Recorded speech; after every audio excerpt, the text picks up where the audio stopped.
We're now less than 2 weeks away from Kentucky's 2022 primary elections. Tonight we're taking a look at the hotly contested Senate race in the 22nd District, which includes Jessamine and Garrett counties and part of Fayette. Bodie Brooks sat down with both candidates to hear why they think they're the best to serve.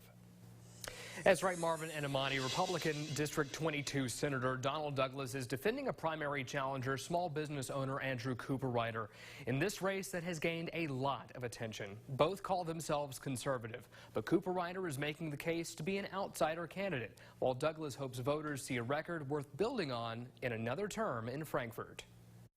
Everyone's known a team that when you start switching players, things go to hell in a handbasket. $300K in a race? You're going to be paying that off for a long time with your votes. That's what's scarier to me. In this central Kentucky district, Republicans must decide if they want a different approach. Senator Donald Douglas is finishing off his freshman session after winning a special election last fall. Now he hopes voters will send him back. They'll be able to look and say, this is a gentleman who was born in a log cabin, the 14th of 16 kids. And he is an anesthesiologist here in America.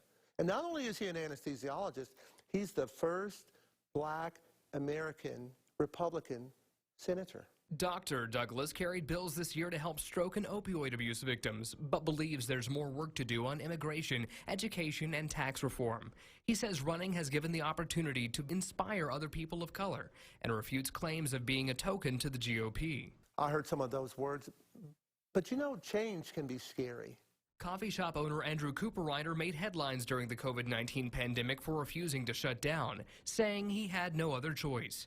Cooper-Ryder wishes the General Assembly took accountability for what he sees as an abuse of power. Yes, Beshear was making the decisions, but Republicans and Democrats were both at fault for allowing that power to exist. Cooper-Ryder is running on a small government platform, but says he's an establishment threat for being willing to call others out.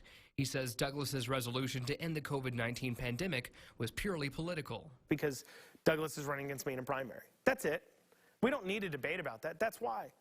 Why else would they have voted to extend the state of emergency just a month earlier? I think it's easier to criticize when you have less information.